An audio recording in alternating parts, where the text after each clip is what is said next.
Welcome to another episode of the Recap 2022 as we continue looking at government's delivery to you. The Ministry of Health gave a stellar performance in the management of the COVID-19 pandemic, with the parallel healthcare system along with the provision of regular healthcare services. Few countries were able to achieve that globally, and the lives and livelihoods of the people of this country were spared the severe impact experienced by others. Let's have a look at the key areas of focus over the past year.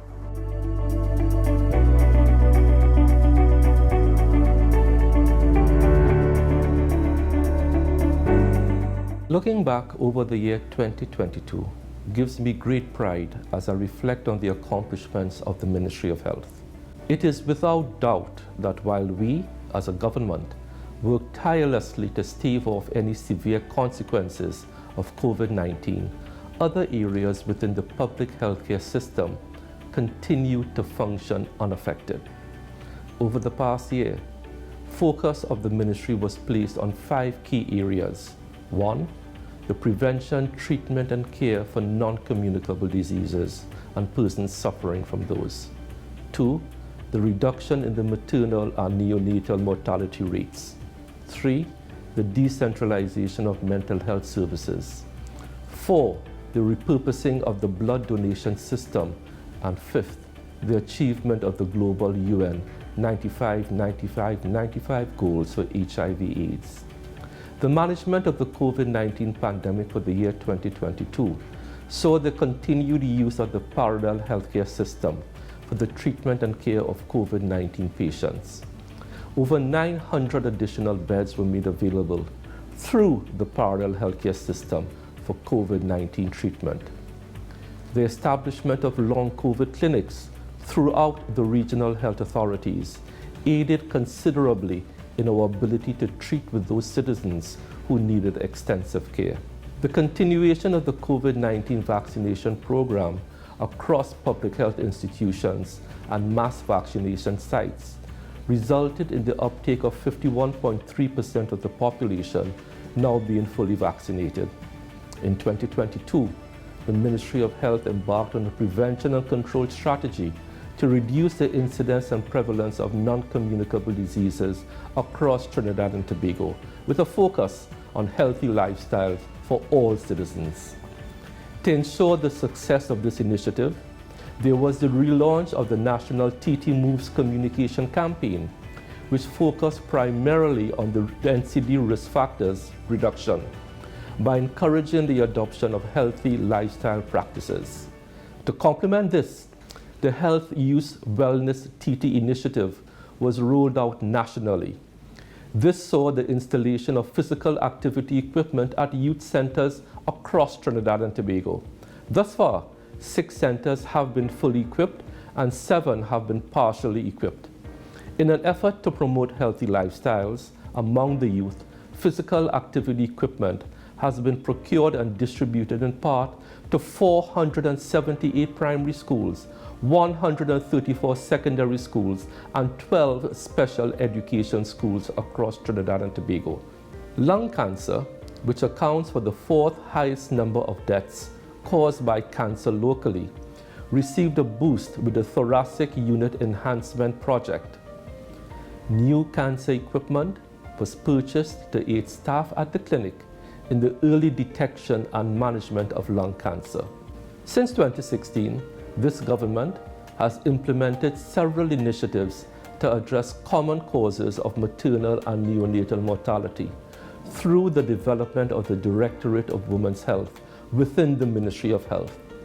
The focus is on priority areas including the standardization, continuous training, and greater enforcement of the updated new protocols and clinical guidelines.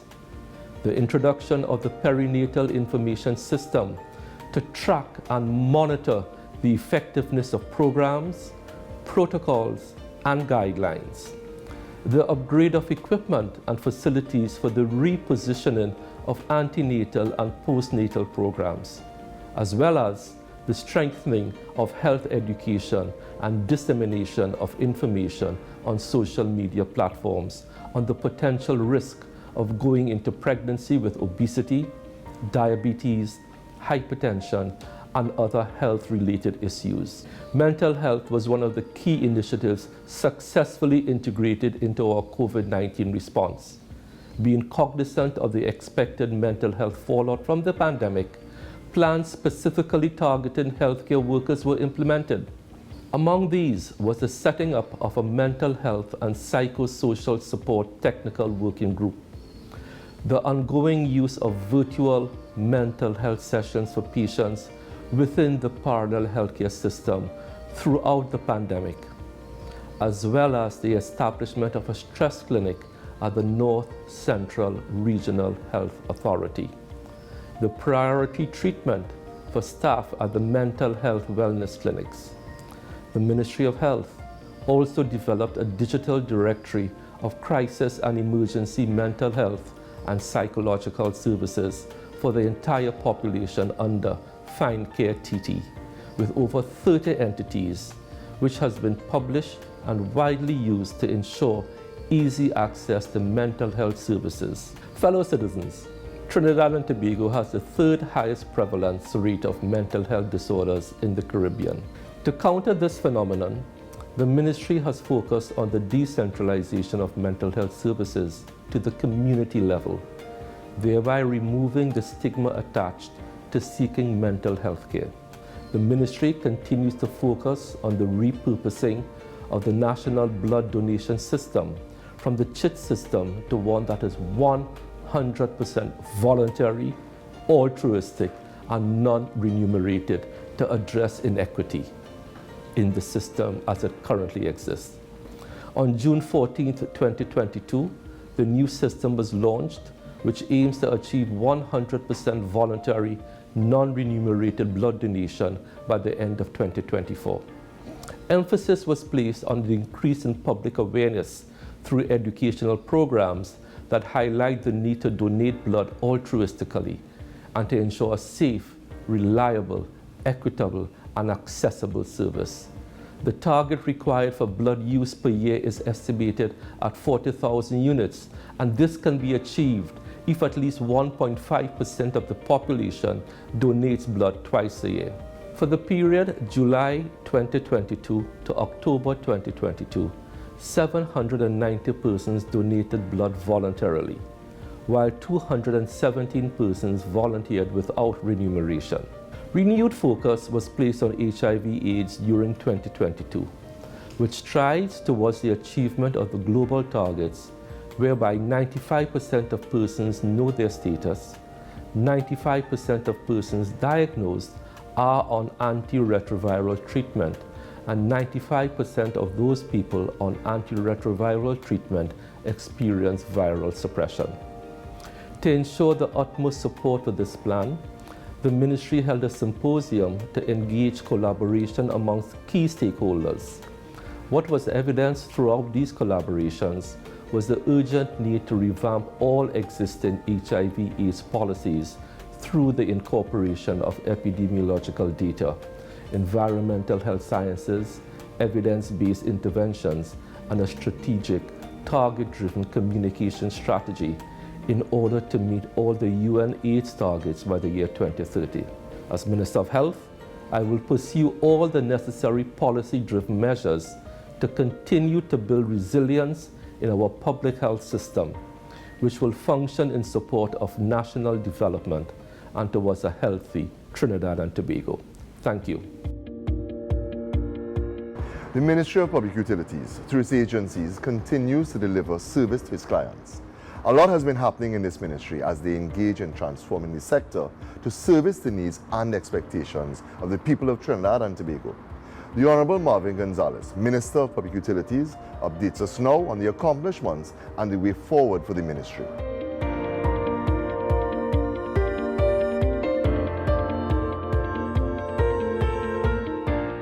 My fellow citizens of Trinidad and Tobago, as we approach the new year, I take this opportunity to thank each of you for your sincere support as the ministry continues to shoulder its mandate of positively transforming the public utilities sector to better serve your needs and facilitate the continued development of our country. Our government, through the Ministry of Public Utilities, has prioritized the transformation of the water sector and of the Water and Sewage Authority of Trinidad and Tobago. A comprehensive transformation plan for WASA was approved in July, and its operational rollout is well underway. One of our primary partners in this transformation exercise is the Inter-American Development Bank, the IDB, with whom we are currently in negotiations for the provision of a conditional credit line for investment projects. Once finalized, the credit line would, over a period of years, be utilized to finance water stabilization and improvement projects and modernization of WASA's transmission and distribution network, while supporting WASA's organizational transformation. One program which has been instrumental in ensuring that previously underserved and in some cases unserved communities across the country now have a reliable supply of water is the Community Water Improvement Program, CWIP. This year alone, 24 CWIP projects were completed and over 88,000 persons benefited from an improved water supply across the country. You would have noticed the recent successful commissioning of projects in Sherburne Road, French Fort, and Cut Hill in Tobago, just to name a few. As a result of this and other initiatives within the water sector, we can now say that 51% of Trinidad and Tobago receives a 24/7 water supply, an improvement from the last 2 years, where this estimate stood at just 34%. Given the program we have embarked upon with our partners, we at the Ministry of Public Utilities are confident that we will reach our target of 70% of the population receiving 24/7 water by the end of this calendar year. Another group of initiatives that focuses on improving access to the public utility services is our social programs. These include the Utilities Assistance Program, which consists of utilities bill assistance, water tank assistance, and solar panel assistance, and the Residential Electrification Assistance Program, which provides the wiring and rewiring services to qualifying households. During this past year, over 14,000 persons benefited from these programs. These would have been persons who were in dire need of assistance with their utility bills, who for some reason had no access to a reliable electricity or water supply, or who needed financial assistance with the wiring of their homes. We at the Ministry of Public Utilities were happy to be able to provide assistance when needed. Besides ensuring a sustainable and reliable water supply for their populations, another challenge faced by Trinidad and Tobago and Caribbean states is the changing weather patterns due to global warming and climate change. As the recently concluded wet season reminded us, the meteorological services play a critical role in securing lives and property during storms and other types of weather phenomena. As such, we have set out to boost the capabilities and upgrade the infrastructure of the Trinidad and Tobago Meteorological Services through the implementation of a number of critical projects. These include the construction of a state-of-the-art complex to house the Met Services Division, the purchase and installation of a geostationary operational environmental satellite receiving system, and the refurbishment of the radar tower in Brasso Venado. As critical as all of these initiatives are, their impact would be short-lived without the proper policy foundation to support and sustain positive change. As such, we have completed a number of policies, some of which have already been presented to Cabinet for consideration. The Integrated Water Resources Management Policy, for example, provides a holistic and integrated framework for the coordinated and sustainable development of our country's water supply. I am pleased to report that this policy received the approval of Cabinet and will now set the foundation for the removal of the Water Resources Agency from WASA and the establishment of the Office of Water Resource Management under the Ministry of Public Utilities. Additionally, the National Integrated Solid Waste Management Policy, the National Waste Recycling Policy, and the Beverage Container Deposit Refund Policy, once approved, will ensure the proper management of various waste streams through the coordinated efforts of all the ministries and entities responsible for waste management in Trinidad and Tobago. Another policy which was completed and is receiving the consideration of Cabinet is the Energy Conservation and Energy Efficiency Policy and Action Plan. This policy focuses on the execution of initiatives that are in keeping with Trinidad and Tobago's thrust towards the reduction of greenhouse gas emission, maximization of our depleting natural gas resources, and the strengthening of our electricity grid. In terms of the Trinidad and Tobago Postal Corporation TT Post, the Ministry of Public Utilities will continue to work with the board and management to ensure that it continues to be resilient and remain relevant by offering new postal services to the citizens of Trinidad and Tobago. All of the above would not be possible without men and women who are dedicated to the overarching vision of providing quality utility services to the general population. I thank you all, and I wish you a Merry Christmas and a bright, prosperous, and productive 2023. The Ministry of Housing and Urban Development has adopted a whole-of-ministry approach to improving the living conditions of families in need of society's helping hand as they face the challenges of life in an increasingly interconnected and changing global environment. The ministry, in partnership with the private sector, continues to deliver on the hopes and aspirations of families across Trinidad and Tobago.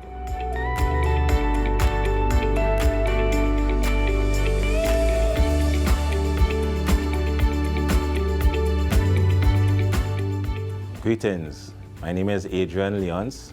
I'm the Minister in the Ministry of Housing and Urban Development. The Ministry of Housing and Urban Development contributes to the country's development in a very tangible way. Through our policies, programs, plans, and initiatives, we address the need for adequate and affordable shelter solutions and revitalize some of our neglected communities. In so doing, we have adopted a whole-of-ministry approach in improving the living conditions and socio-economic circumstances of the country's low to middle-income families. Take the Housing and Village Improvement program, for example, which involves the construction of basic housing structures and much-needed village-based infrastructure. The HVIP is of enormous benefit to persons whose homes are literally on the verge of collapse or are even uninhabitable. The program has a set of skills training component for residents of the area and generates employment opportunities for small, local contractors. This year, through our land settlement agency, we started construction on 201 starter homes and replaced 20 roofs, which were in critical need of repairs. This year, the LSA handed over keys for new starter homes to 90 families in several communities across Trinidad. The LSA will soon complete the construction of 3 row house buildings at Beetham Gardens comprising of 21 residential units. In 2023, they will construct an additional 275 starter homes, utilizing a cabinet-approved 3-tiered subsidy, which will facilitate the cost of construction in flat to hilly terrain. Additionally, the LSA has been instrumental in bringing much-needed relief to vulnerable families occupying state lands. This is facilitated through infrastructural development and the issuance of certificates of comfort, statutory leases for a term of 30 years and 199-year deed of lease. In 2022, 75 families received certificates of comfort and 25 families deeds of lease. Also integral to the housing portfolio is the ministry's grant and subsidies programs portfolio. These assist homeowners maintain their structural integrity of their existing homes, facilitate expansion for growing families, and more importantly, reduce demand for new housing units. This past year, 964 households benefited from the home improvement grants and subsidies.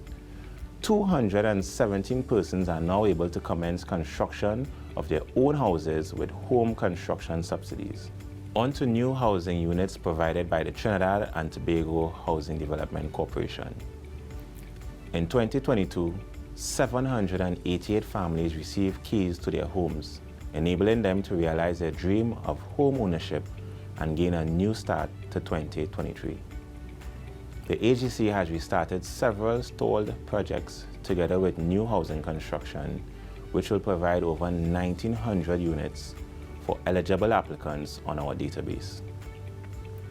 These projects are driven by private sector partnership and government funding. The AGC also has approximately 3,400 licensed to occupy and rent-to-own units, which are available for conversion to mortgages. The monies generated from the sale of these units will be used to pay contractors and suppliers, as well as construct new housing units. While the AGC has been able to settle some of the outstanding arrears to small and medium contractors, the corporation, through the government, has secured a loan of $1.5 billion. These funds will be used to pay contractors, finance the completion of stalled and existing housing projects, and construct new units. There is good news for those awaiting public housing, as the AGC has over 20 projects in the pipeline for 2023, which has a potential yield of over 5,000 housing units. We expect greater efficiencies in 2023 as the AGC operationalizes plans for the separation of its construction, landlord, and estate management functions into 3 new entities. To enable a wider cross-section of the population to access affordable housing, the government has made the Trinidad and Tobago Mortgage Finance Company Limited the sole administrator of its 2% and 5% mortgage finance facility. In 2022, TTMF issued 991 new loans valued at $513 million. 329 of these loans were AGC transactions. The East Port of Spain Development Company Limited is committed to generating the communities of East Port of Spain through economic, social, physical, and cultural development. In addition to carrying out infrastructural projects, East Port of Spain Development Company facilitates training courses to enhance the social and economic circumstances of residents in these communities. As part of East Port of Spain Education and Production Construction Skills Training Program, 76 persons participated in a heavy equipment operations program facilitated by National Energy Skills Center, as well as training in construction-related disciplines conducted by MIC, Institute of Technology. 27 students also participated in the company's Youth Entrepreneurship Program, which was held virtually this year. The government recognizes that economic sustainability is key to the successful regeneration of East Port of Spain. As such, New City Mall, Eastside Plaza, and East Port of Spain Development Company will play a pivotal role in nurturing business and entrepreneurial activities to create productive employment opportunities and encourage private sector investment. As Minister in the Ministry, I am looking forward to the new year with a great deal of anticipation and optimism as we forge strategic partnership and capitalize on opportunities to provide affordable shelter option for those who need it the most, as well as revitalizing our urban spaces to make them all they can be for everyone's enjoyment.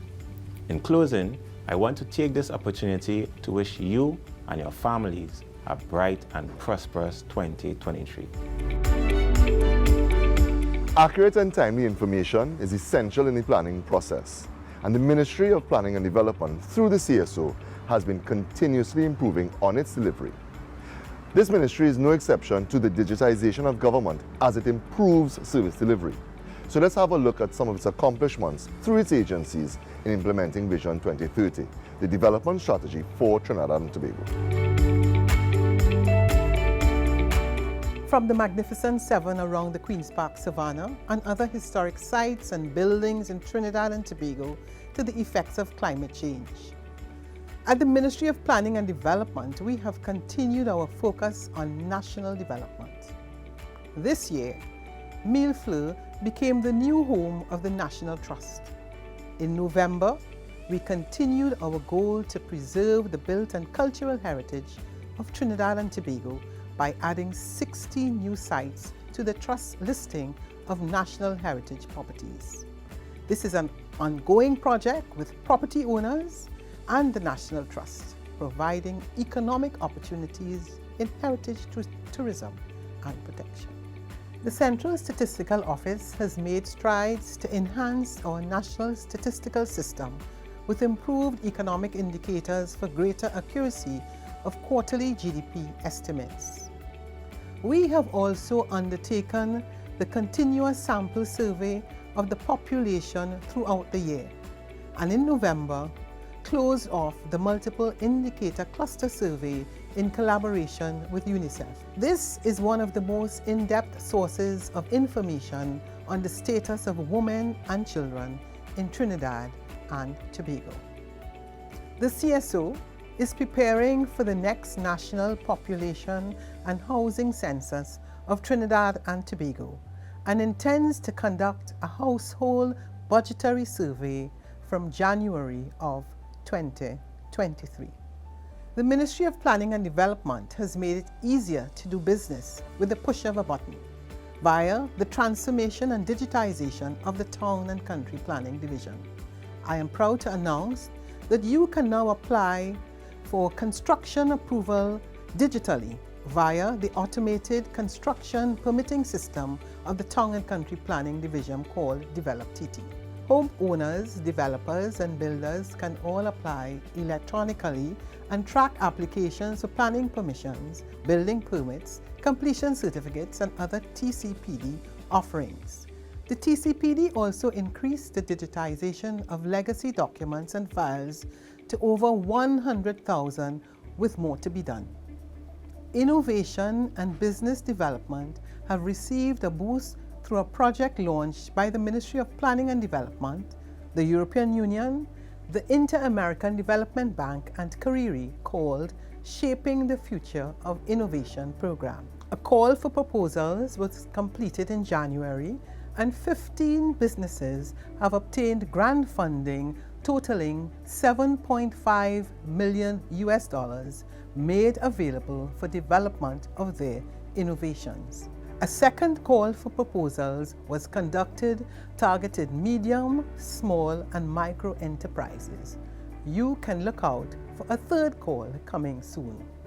The Caribbean Industrial Research Institute deserves kudos for enhancing the innovation agenda through the work so far in innovation mentorship and their core engineering, analytical, and research services. Over 1,000 young persons have benefited from CARIRI's youth coding program.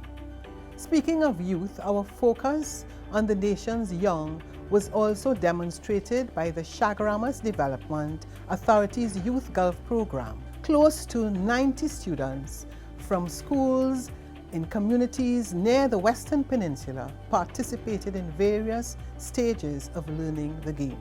Regarding the environment, we turned the sod at Piarco for the airport solar farm project through the EU's Global Climate Change Alliance Plus.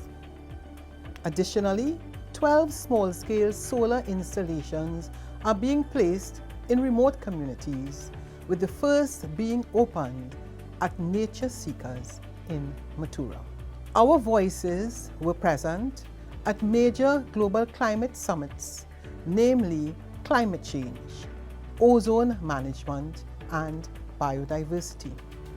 In November, as head of Trinidad and Tobago's delegation at COP27 in Egypt, I made Trinidad and Tobago's position clear regarding climate finance, loss and damage, and holding larger emitters responsible.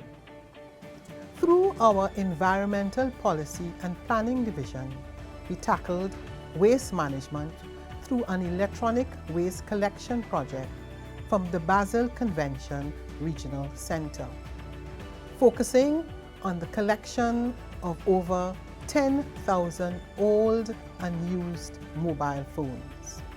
The South Oropouche Riverine Flood Alleviation Project, in collaboration with the Development Bank of Latin America, CAF, and the University of the West Indies, is a $10 million project to increase the resilience of the South Oropouche River Basin's population and ecosystem to flooding, sea level rise, and expected increasing water deficit events. The Environmental Management Authority has also been active, designating the Trinidad and Tobago white-fronted capuchin and the howler monkey as environmentally sensitive species. The EMA has also begun work on enhanced air quality and water quality management for Trinidad and Tobago. The Institute of Marine Affairs continued focus on our marine environment through a coral reef and seagrass restoration project in Tobago called Marin Tobago. Government has put its money where its mouth is and has financed the largest public sector investment program for fiscal 23 with an allocation of $6,164.3 million to further the goals of Trinidad and Tobago's National Development Strategy, Vision 2030, and the Roadmap to Recovery. As part of our collaboration with IDB, we commissioned this year the Trin City Wastewater and San Fernando Wastewater Treatment Plants, assisting with the provision of clean water for sailing, dragon boating, swimming, and religious festivals, and overall environmental well-being. We are working with the IDB towards a better public administration system and our digital transformation agenda. I take this opportunity to wish the entire Trinidad and Tobago a wholly prosperous and peaceful 2023. Thank you for joining us on the Recap 2022. Be sure to tune in tomorrow for another episode.